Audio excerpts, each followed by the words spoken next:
ይላል። ግን ሰፋ ሰፋ አድርጉላቸው፣ ሰፋ ሰፋ አድርጉላቸው እስኪ ንግስቷና ንጉሱ በጎንደር ከተማ እንዲህ ድምቅ ሽብረቅ ብለው ገብተዋል። ጃኒና አዶናይ ማለት ነው። ፓፓ ጀግና ባል ሚስቱን እንደዚህ ያነክሳል፣ እንደዚህ ያከብራል። በእውነት እንዴት ደስ እንደሚሉ ማለት ነው። እያቸው እስኪ በእናታችሁ። እናትዋ ጎንደር በፍቅር ተቀብላቸዋለች ማለት ነው። የጎንደር ህዝብ ያው ታውቁታላችሁ አይደለም? ጥምቀትን የጎንደር ህዝብ ለወደደው ላመነው እኔ እንጃ ቃላት የለኝም። እናትዋ ጎንደር ስስትዋ ጎንደር በስስት ተቀብላቸዋለች ማለት ነው።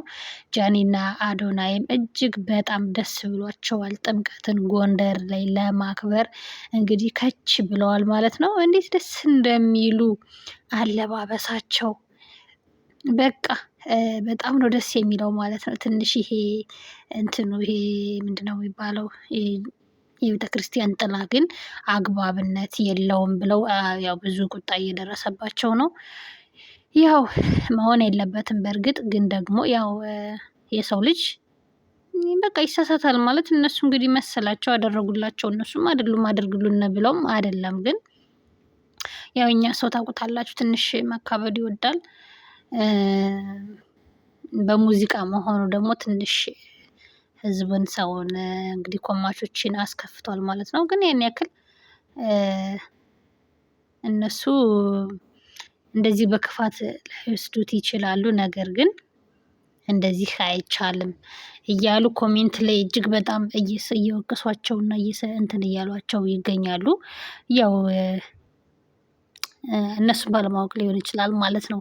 ግን እንዴት ደስ እንደሚሉ በቃ እናትዋ ጎንደር ስስትዋ ጎንደር ጎንደሬዎች መጥተዋል። እስኪ ሰፋ ሰፋ አድርጉላቸው እየተባሉ እጅግ በጣም ደስ በሚል ሁኔታ ነው የተቀበሏቸው ማለት ነው።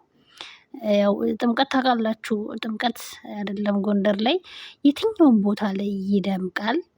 ሞር ግን የ44ቱ ታቦት የ44ቱ ሀገራት ጎንደር ላይ ሲሆን ደግሞ እጅግ በጣም ነው ደስ የሚለው ማለት ነው። ያው ሰርጋቸውንም ጎንደር ላይ እንዲያደርጉ እንግዲህ ብዙዎቹ ሀሳብ አስተያየት እየሰጡ ነው ማለት ነው። በዛው ዳሯቸው በዛው ተጋብተው መምጣት አለባቸው እያሉ ብዙዎች እየተናገሩ ይገኛሉ። በኮሜንትም በምንም ሀሳብ አስተያየት እየሰጡ ነው። የእናንተስ ሀሳብ አስተያየት ምን ይመስላል? ጎንደር ላይ ተሞሽረው ይምጡ ወይስ ምን ትላላችሁ? በቃ ለጥምቀት ሄደዋል እንግዲህ ጎንደር ላይ በጎንደር ከተማ ንግስ ድምቅ ብለዋል። እንደምታዩቸው ንግስቶቹ ንግስቷና ንጉሱ ድምቅ ብለዋል። እንግዲህ በዛውም ተሞሽረው ሊመጡ ይችላሉ ማለት ነው። በነገራችን ላይ ያው ጎንደር ሁሌም የደመቀች ናት። ሁሌም ግን ሞር እንዲህ ጥምቀት ሲሆን ደግሞ በዓላት ሲሆን በጣም እኔ እንጃ ጎንደር በጣም ትገናለች። የ44ቱ ሀገር ናታ። እውነት ጎንደር እኮ የጎንደር ህዝቡ በራሱ ልዩ እኮ ነው። የጎንደር ህዝብ እውነት ፍቅር የሆነ ህዝብ እኮ ነው። እና በጣም ነው ደስ የሚለው አቀባበላቸው በጣም ደስ ይል ነበረ። ሀቡም ገብታለች እንግዲህ ሀቡን ባሏን ይዛ ገብታለች። እጅግ በጣም ደስ ብሏታል። ሀቢባማ የባሏን ሀገር በማየቷ ምራታችን እንግዲህ በሰላም እንድትመለሽ ምኞታችን ጸሎታችን ነው። ተመለሳላችሁ እና አዶኒም በሰላም ተመለሱ። ኢትዮጵያዊነት እንዲህ ነው። በሰላም ለአገራችሁ ማነው ለቀብር ሰፈራችሁ ያብቃችሁ እያልን ምኞታችን ነው።